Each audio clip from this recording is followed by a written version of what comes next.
Current books applying chaos theory. Chaos pushes onward. 3 recent books highlight the contributions chaos theory is making in science. The first I'll spotlight is Jellyfish Age Backwards by the Danish microbiologist Nicholas Brenborg. Some of his book's observations for how organisms live long are well known. Among them are exercise, nutrition, and genetics, but others are less so. Hormesis, also known as shocking the body by ingesting poison, agrees with Nietzsche's quote, "That which does not kill me makes me stronger."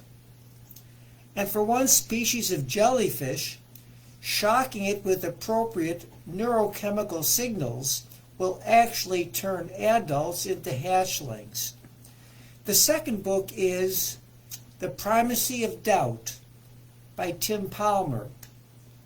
He uses chaos theory to explain, doubtfully I must add, that some of the riddles posed by quantum mechanics, cosmology, and consciousness might be understandable.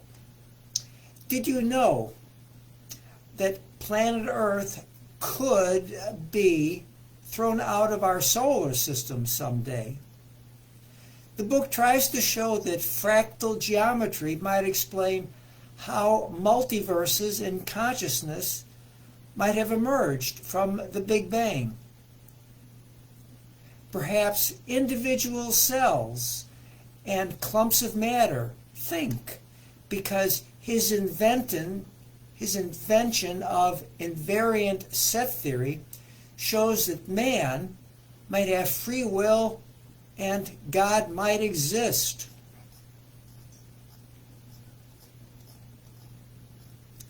If you read this book, please get set to scratch your head multiple times.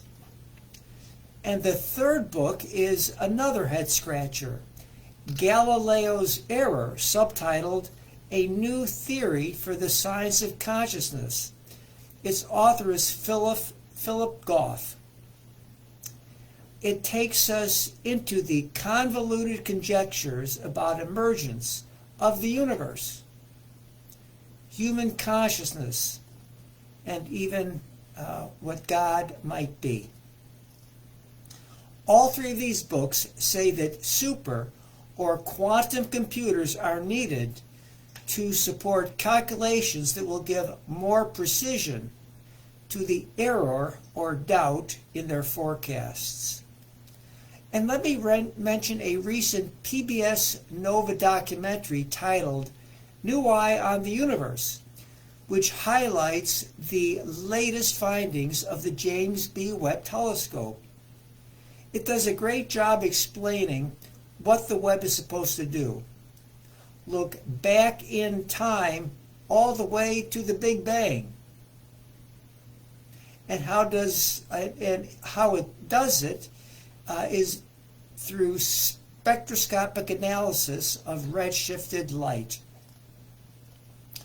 Most books and articles about chaos theory apply it to the hard sciences, but there might be opportunities to apply chaos theory to the soft sciences, namely economics, sociology, and politics.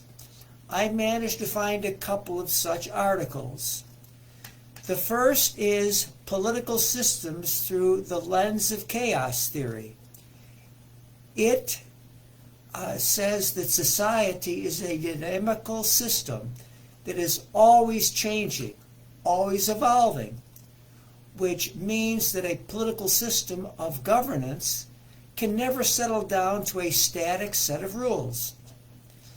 Atop a world of men, an ideal state is impossible. For as long as men live, old formations must become obsolete. The point here is to recognize the chaotic nature of political forms of government.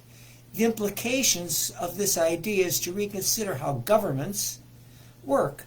One such construction is a free market, which divides risk among many businesses.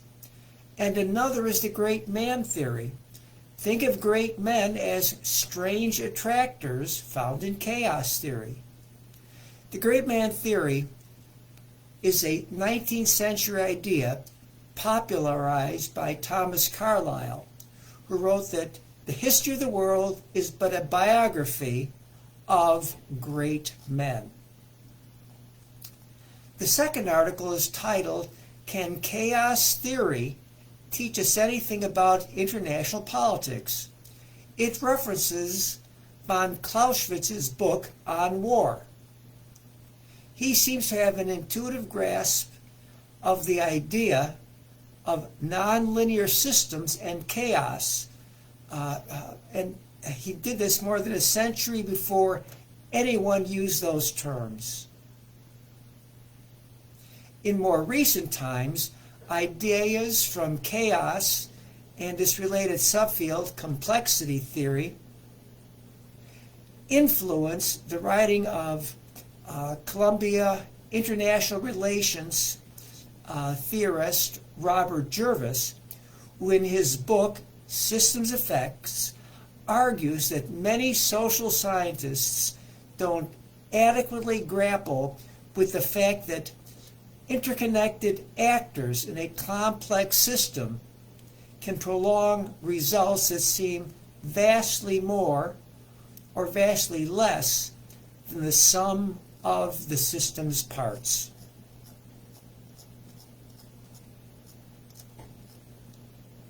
Both articles give a modern spin on applying chaos to the social sciences.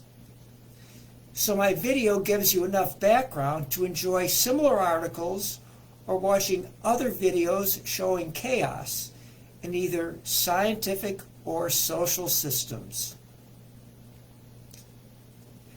And the books and articles I've just summarized give science fiction-like revelations that each reader must decide how plausible they are. You can find some experts who claim that man will soon break through to deeper levels of understanding, but there are others who disagree.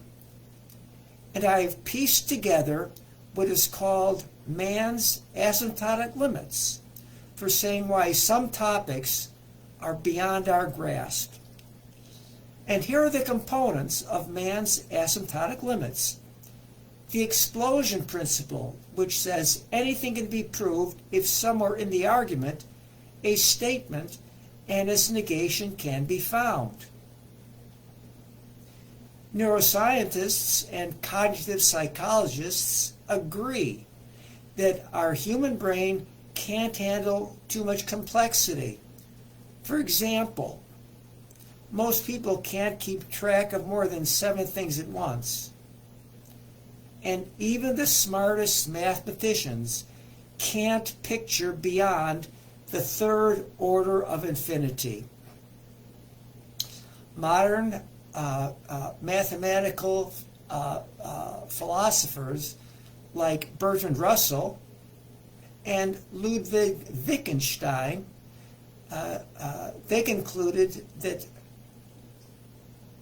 early in the 1900s that human language has built-in logical inconsistencies and recursive definitions.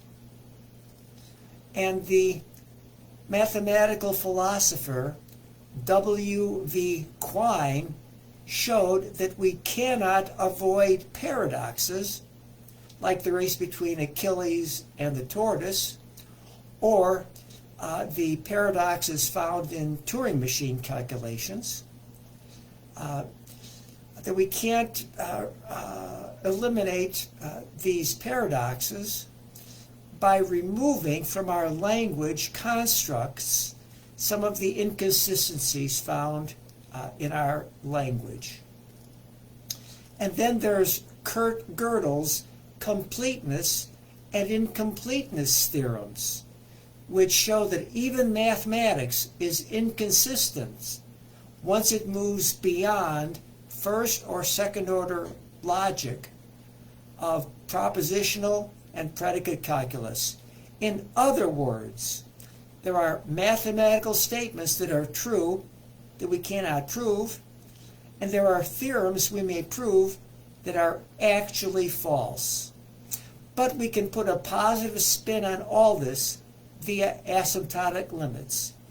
Even though we'll never know the ultimate answers, we can approach them asymptotically, always making at least a little progress. And making at least a little progress always inspires us. And that'll do it for this podcast. There's much more to consider, but I think what I've covered is plenty. So I hope you find it interesting and helpful. Bye-bye for now.